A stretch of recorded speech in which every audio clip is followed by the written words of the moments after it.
Plus అక్కడ పరువు పోతుంది సార్. ఇది కొంచెం చూడండి సార్, కొంచెం పాస్టర్ గారు చెప్పండి సార్. సర్లేనా, ఓకేనా ఓకేనా.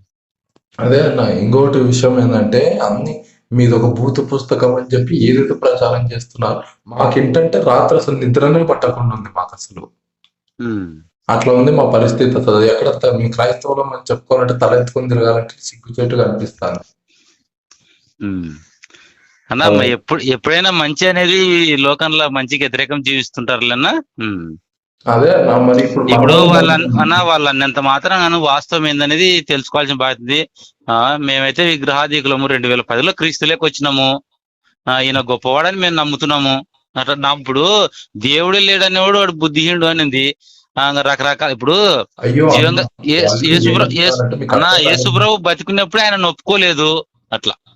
వాళ్ళు ఏమంటున్నారంటే, వాళ్ళు అనట్లేదు, వీళ్ళు ఏమంటున్నారంటే బయట దేశాల్లో ఉంటే సైంటిస్టులే మీదంతా అబద్ధం రాజు బుక్ లో బ్యాన్ చేస్తారు లైబ్రరీలో, ఈ భారతదేశంలో వీళ్ళు పిచ్చోళ్ళు కాబట్టి ఇంకా పట్టుకొని తిరుగుతున్నారు అంటున్నారు వాళ్ళు. మామూలేనా, మాట్లాడుతూ ఉంటారు, ఇంకా మామూలు అవన్నీ. అట్లా మనం వదిలేస్తే అక్కడ వాళ్ళు పరువు తీస్తున్నారు సార్. అందరు పరువు తీసి ఇంకా చెప్పకూడదు కానీ పది ఇది ఉంది మాకు అసలు రోజు. సర్లేనా, ఓకేనా. ఎప్పటికైనా మంచి అనేది బయటపడుతుందిలేనా, తెలుసుకోవాల్సిన బాధ్యత ఉంది, వాళ్ళు కానీ తెలుసుకోవాలా. ఎప్పుడు బయట పడేదన్నా మాకైతే అసలు పలు ఇదైతుందన్న, అసలు బాధ అవుతుంది మాకు అసలు. ఇట్లా అవుతుంటే అసలు ఎప్పుడు మన దేవుడు ఎప్పుడు రక్షిస్తాడన్నా మన దేవుడు మనల్ని. ఇలా ఇంత పెరిగిపోయినారన్న అవిశ్వాసులు. 2 బిలియన్ల మంది అవిశ్వాసులు ఉన్నారు మనకు. ఇంతమంది ఉంటే మనకు దేవుడు ఏం చేస్తున్నాడు అన్న, నాకైతే మన బాధిస్తుందన్న. ఓకేనా. ఇది ఏమి పరిస్థితి అసలు నిజంగా చాలా మీకు అర్థం కావట్లేదు. పరిస్థితి బయట చాలా దారుణంగా ఉందన్న. నేనైతే హ్యాపీగా ఉన్నానా. నేనైతే ఉండకూడదు. అయ్యో అన్న, తప్పన్నది. ఇప్పుడు ఎవరికో ప్రాబ్లం వచ్చింది నాకెందుకు లేదనుకుంటే తప్పవుతుందన్నా. ఇప్పుడు బైబుల్ ను తిట్టేవాడు తిడుతుంటాడు, ప్రేమించేవాడు ప్రేమిస్తున్నాడు. వాస్తవం ఏంటనే తెలుసుకోవాల్సిన కనీస బాధ్యత మనం మనసులో పుట్టాం కాబట్టి. సరే, ఆయన దేవుడు నమ్మినోడు నమ్ముతాడు, నమ్మని మనం ఏం చేస్తాం చెప్పు.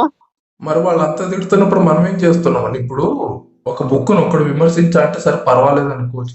100 మంది విమర్శిస్తున్నారంటే ఏంటి అర్థము? అది ఏది మనం ఎలా తీసుకోవాలని అంటే, ఇప్పుడు ఎవడో ఒకటి కుక్క మురిగిందంటే సరే పట్టించుకోవద్దు. కొన్ని వేల మంది అట్లానే అంటుంటే ఏంటి అసలు దాంట్లో మనం చూడద్దా?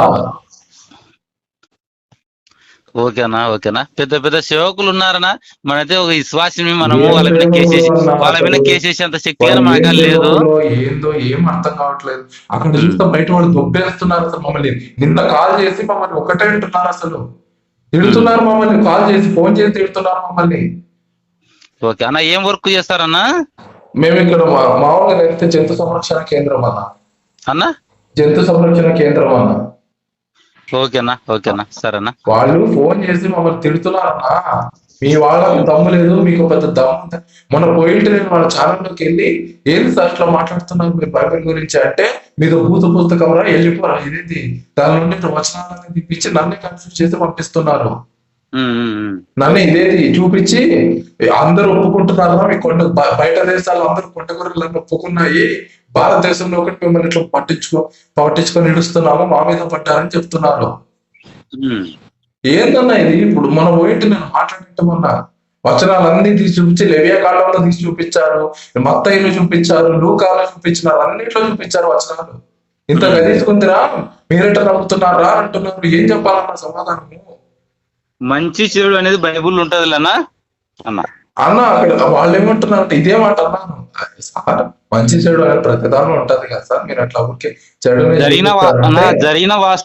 జరిగిన వాస్తవాలు అనేది సరేలేనా. ఇప్పుడు బైబుల్ గురించి ఈ రోజుది కాదు కదా, ఎప్పటి నుంచో బైబుల్ వ్యతిరేకం ఉంటారు అట్లా. కానీ దేవుడు ఎవరనేసి నీట్గా తెలుసుకోవడం మేలు అట్లా.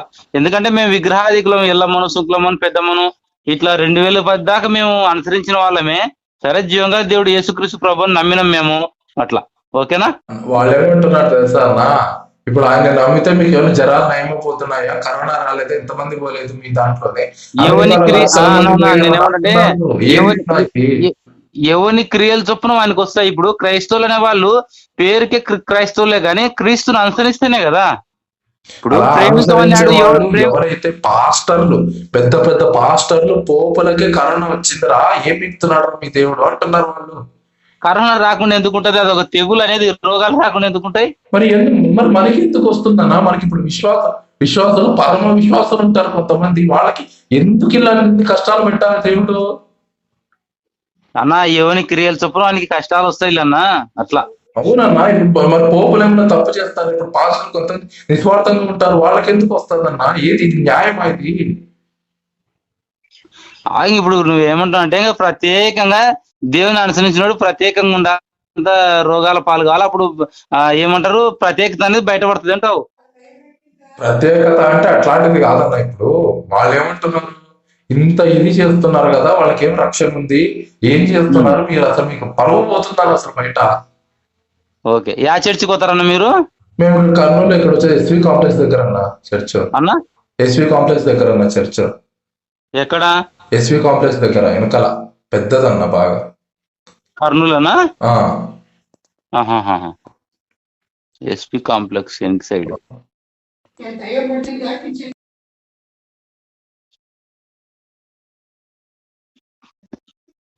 ఉంటా అన్న, మళ్ళీ